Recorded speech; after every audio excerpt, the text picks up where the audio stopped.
Hello साथियों, आप सभी को एसपीके मिशन कोचिंग सेंटर की ऑनलाइन लर्निंग प्लेटफॉर्म में स्वागत है। हमें आशा है कि आप स्वस्थ, जबरदस्त एवं लाजवाब होंगे और अपने स्टडी मन लगाकर कर रहे होंगे।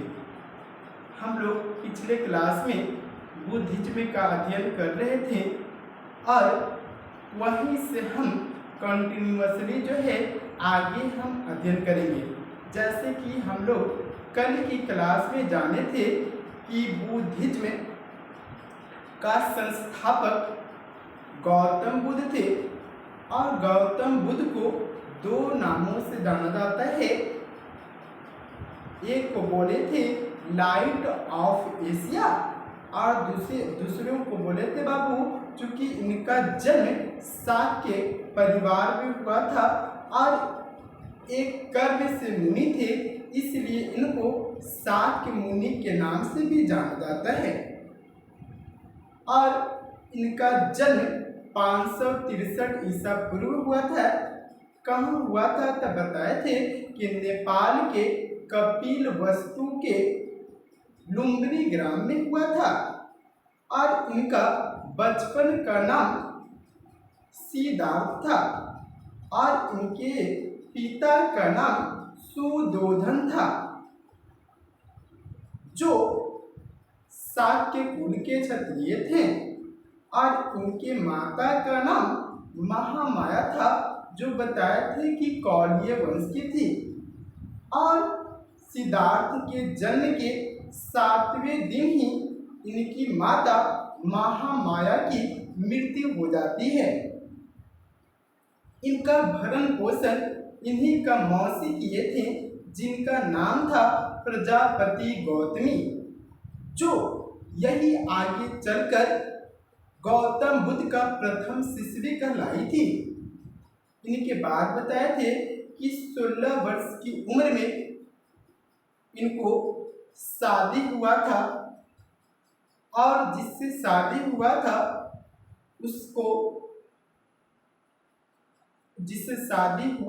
उसे यशोधरा कहते हैं। इनकी पत्नी का नाम यशोधरा था और इन्हीं यशोधरा और गौतम बुद्ध से एक संतान की प्राप्ति हुई थी, जिन्हें हम राहुल बोले थे। इसके बाद हम बताए थे कि इनके दरबार में गौतम बुद्ध के जन्म के बाद में इनके दरबार में एस्ट्रोलॉजिस्ट आए थे और बताते हैं कि गौतम बुद्ध आगे चलकर बहुत बड़ा सम्राट या राजा बनेगा, या दूसरा बात बताते हैं कि आगे चलकर एक monk या सन्यासी बन सकता है। जैसे ही सुदोधन के कानों तक साधु सन्यासी की बात जाता है तो वो उनको पैर तले जमीन तले पैर खिसक जाता है और जितनी भी सुख सुविधाएं थी महल में, जो नौकर चाकर थे, इनको कोई भी ट्रबल नाम का कोई समस्या नहीं थी। सभी इनके दरबार में जितना भी लग्जरी वस्तु था उनको उपलब्ध करा दिए थे और जितने भी इनके सम्राट था उसमें जितने भी काम लोग करते थे वह यंग और डायनेमिक लोग थे। और किसी को तबीयत खराब होने के बाद, बीमार होने के बाद उनको तुरंत डीप पैलेस कर दिया जाता था। इसके बाद बताए थे कि एक धीमी समय बीतता गया और एक बड़े होते गए और याद रखना कि एक दिन ये अपने सारथी को बोलते हैं कि चलो आज मेरा सम्राट जो है कहाँ तक विकसित है इसको हमको देखने जाना है। तो अपने सारथी को बोलते हैं कि घोड़ा निकालिए, हम अपने सम्राट को देखने चलते हैं। यहाँ से हम बात याद रखिएगा कि इनको जो सारथी था उस सारथी का नाम बाबू चना था। क्या था? चना। और कुछ ग्रंथ में इनको चान भी कहा जाता है। यहाँ पे लिख देते हैं हम।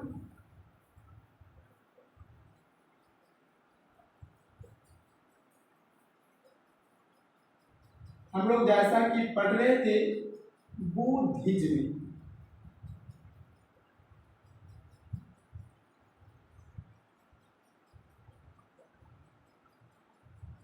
बौद्ध धर्म।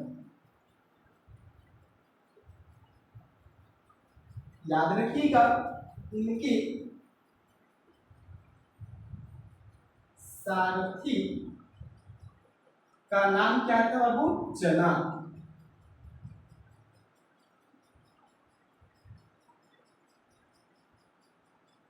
या कुछ ग्रंथों में इन्हें क्या कहा जाता है? चाण। अब याद रखिएगा एक घोड़ा को निकालने के लिए कहते हैं, इनको घोड़ा का क्या नाम था? तो याद रखिएगा इनके घोड़ा का नाम कंथक था।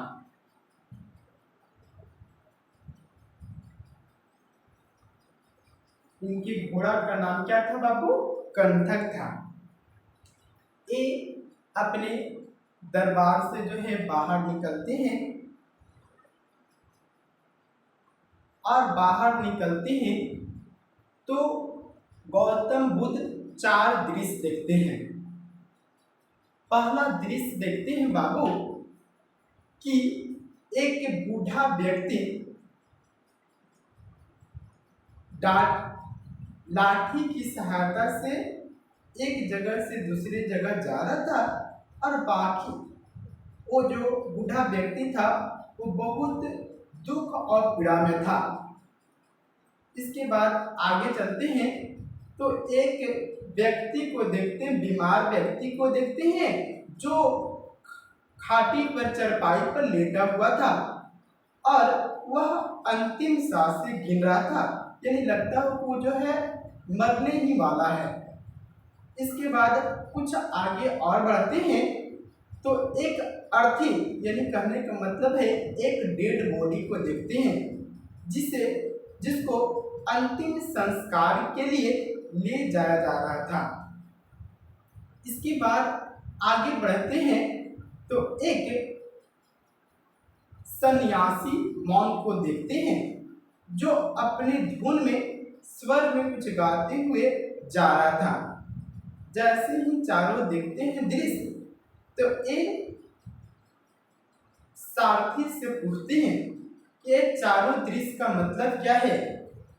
तो जो आज तक सुदोधन बचपन से आज तक जो गौतम बुद्ध से जो भी बात छिपा के रखे थे वो आज सारथी जो है भांडा फोड़ ही देता है और बताता है कि ये जीवन दुखों से भरा हुआ है। इस संसार में केवल दुख ही दुख है। जो इस संसार में जन्म लिया है उसको एक न एक दिन मरना है और यानी जिंदगी का परम लक्ष्य जो है मृत्यु होता है। ये एक दिन हम लोग भी यानी हम भी और आप भी एक बार ऐसा होगा कि हम लोग जवान होंगे, बूढ़ा होंगे और बीमार होंगे और एक दिन हम लोग को भी क्या हो जाएगा? मृत्यु हो जाएगी। जैसे ही बात सुनते हैं तब बोलते हैं कि वह चौथा व्यक्ति कौन था? आप तो वो बता रहे हैं कि संसार दुखों से भरा हुआ है, यहाँ पे कष्ट ही कष्ट है, तो चौथा व्यक्ति कौन था जो अपनी धुन में जा रहा था हंसे मुस्कुराए हुए? तो बताते हैं कि वो एक सन्यासी था, वो एक मॉन्क था जो अपने घर परिवार को त्याग दिया है और अपने उसका परम लक्ष्य मोक्ष प्राप्त करना है। इसके बाद एक दिन वो भी क्या होगा?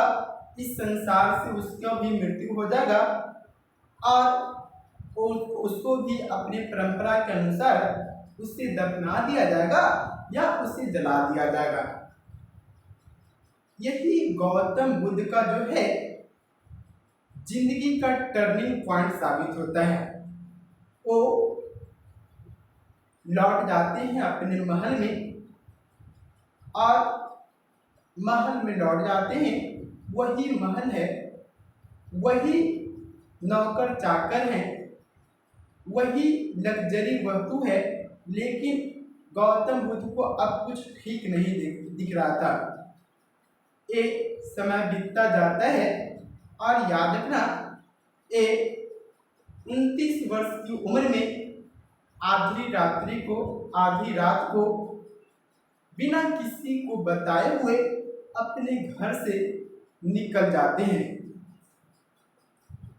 तो यहाँ पे लिख देते बाबू, यह जो है 29 years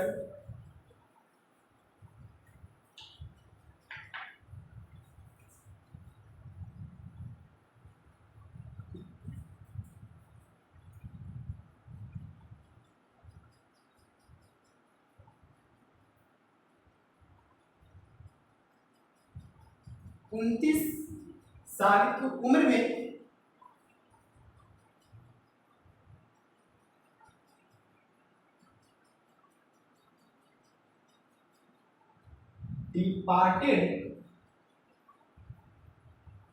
departed from his home।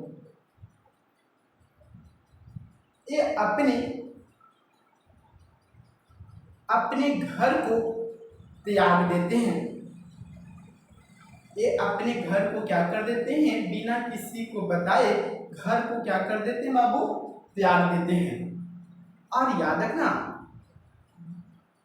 कि इसी को बौद्ध धर्म में क्या कहा जाता है, तो याद रखना इसी को बौद्ध धर्म में जो है महाभिनिष्क्रमण कहा जाता है। महाभिनिष्क्रमण कहा जाता है। इसके बाद जो है ये अपने घर से निकल जाते हैं बिना किसी को बताए हुए, और सबसे पहले जो है एक नदी पर पहुंचते हैं। वहीं पे अपने जो है बाल को मुंडन करवाते हैं और राजकुमार का जो वस्त्र है उसको त्यागते हैं, यानी इसी नदी पर क्या बन जाते हैं, वो मॉन्क बन जाते हैं। तो याद रखिएगा ये मॉन्क किस नदी पे बने थे, तो उस नदी का नाम था अनोमा रिवर। उसका नाम क्या था, अनोमा रिवर।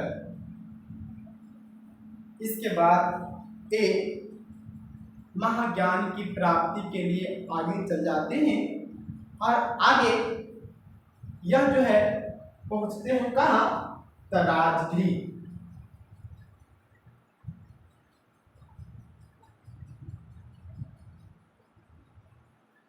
और राजगिरी पहुंचते हैं और इनको एक साधु ब्राह्मण से मुलाकात होती है जो इनको शिक्षा उपदेश भी देते हैं।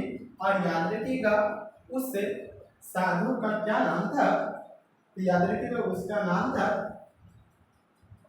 अल्लाह कलाम।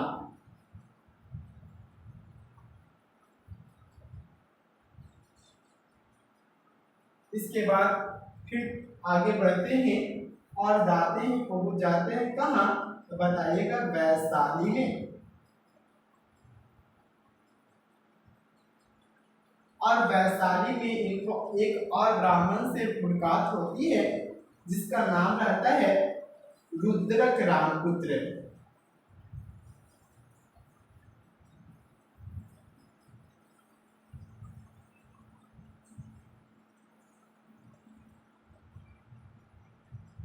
रुद्रक रामपुत्र।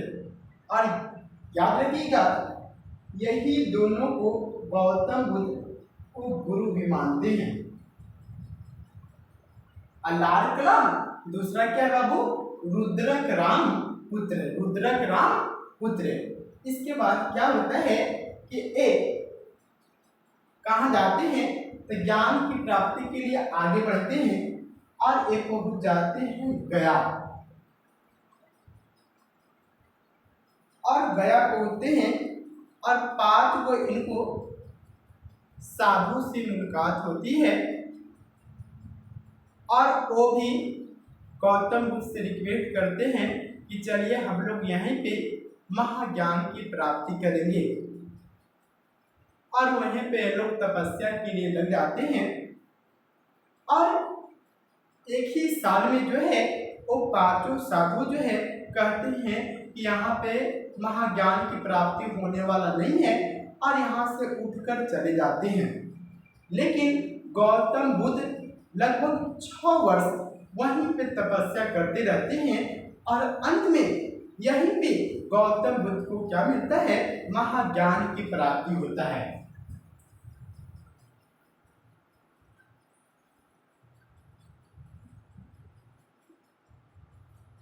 महाज्ञान की इनलाइटमेंट, महाज्ञान की प्राप्ति होता है। कहाँ होता है तो याद रखिएगा, अ बैंक ऑफ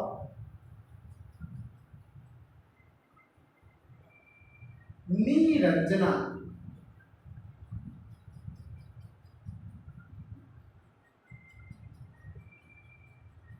निरंजना नदी के किनारे अंडर अ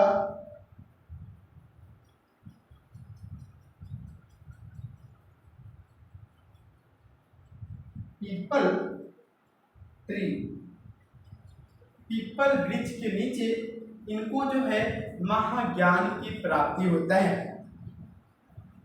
और ये सबसे पहले जो है महाज्ञान की प्राप्ति के बाद ही इनको जो है अब बुद्ध बोला जाने लगा। इसके बाद ये जो पहला जो उपदेश है वही 5 को साधु को दिए हैं, जो बीच एक साधवी से भागकर चला गया था। याद रखिएगा, इनका जो है प्रथम जो उपदेश है, प्रथम जो सरमन है वह कहाँ दिए थे तो याद रखिएगा, सारनाथ में दिए थे।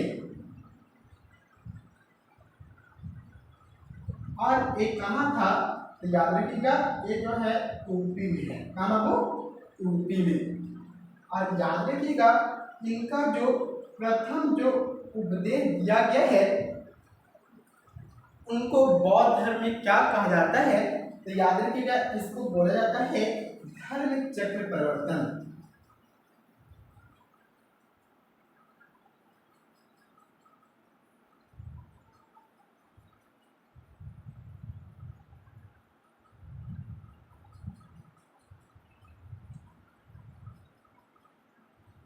धर्म चक्र परिवर्तन।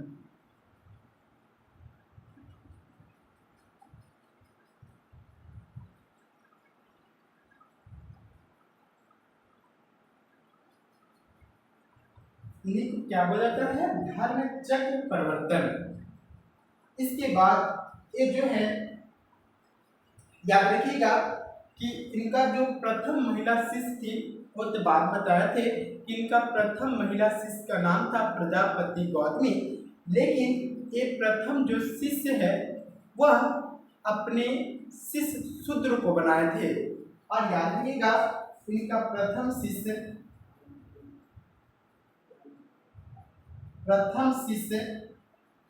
जो जो 2 क्षुद्र थे, जिसका नाम क्या था, तपस्सु था।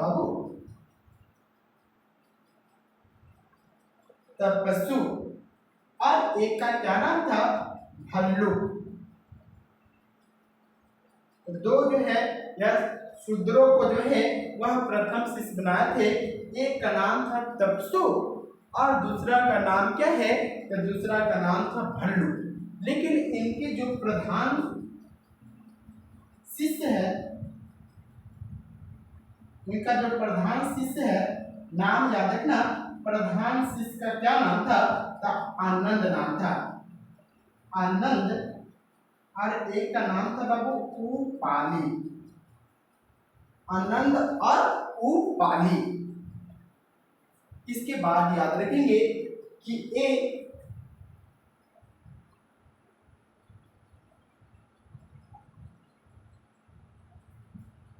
गौतम बुद्ध जो है वह मैक्सिमम जो सरमन है, यानी ज्यादातर जो है वह उपदेश जो है बाबू वह कहाँ दिए हैं, तो याद रखिएगा श्रावस्ती में, श्रावस्ती में दिए थे। और कौन सी भाषा में दिए थे, तो याद रखिएगा पाली भाषा में दिए थे।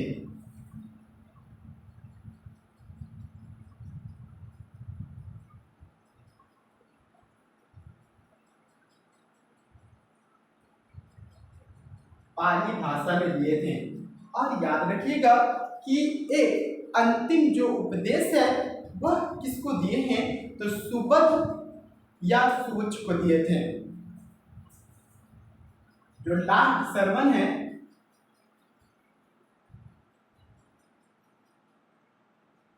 एक किसको दिए हैं, तो याद रखिएगा सुबध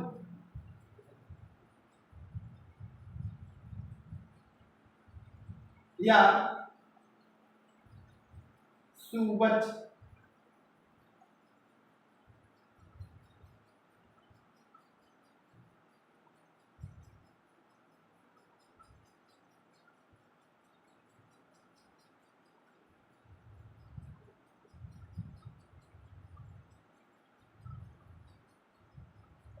सुबध या सुवच को दिए थे। और याद रखना कहाँ दिए थे, याद रखना कपिल कुशीनगर में दिए थे। कहाँ बाबू, कुशीनगर में। ये जो लास्ट जो उपदेश है वह सुबध और सुवच को दिए हैं कहाँ, तो याद रखना वो दिए हैं कहाँ, तो कुशीनगर में। और इसी कुशीनगर का एक और सिख था जिसका नाम था चुंद लुहार, चुंद लुहार। और यही जो है ये गौतम बुद्ध को क्या कर देता है, तो अपने भोजन में जो है बाबू इनके भोजन में पॉक दे देता है, जिससे जो है इनको भोजन का पाचन हो ही नहीं पाता है और इनको जो है एक बीमारी हो जाता है जिसको बोलते हैं अतिसार रोग। अतिसार रोग जिसको डिसेंट्री के नाम से जानते हैं।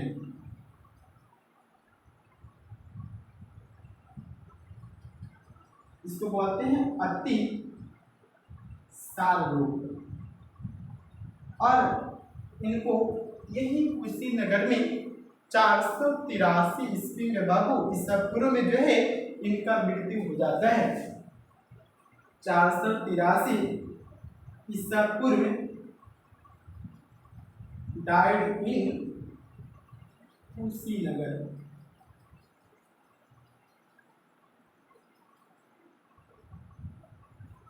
और याद रखेंगे इनके मृत्यु को ही बौद्ध धर्म में महापरिनिर्वाण के नाम से जाना जाता है।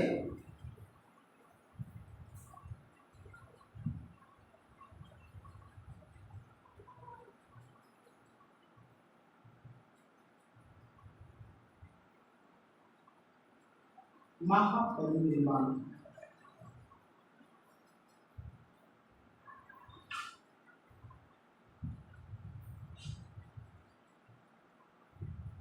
इसके बाद इनकी मृत्यु के बाद इनका उत्तराधिकारी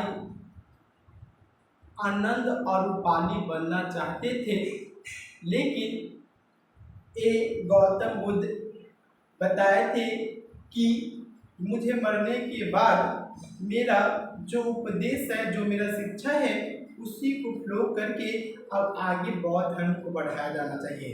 इस प्रकार से हम आगे जो है इनके मृत्यु के बाद में कुछ गलती होता है तो उनको महा संगीति के द्वारा जो है ठीक किया जाएगा। इसके बारे में हम आगे जो है अगला क्लास में आपको बताएंगे। ठीक है, मिलते हैं अगले एपिसोड में।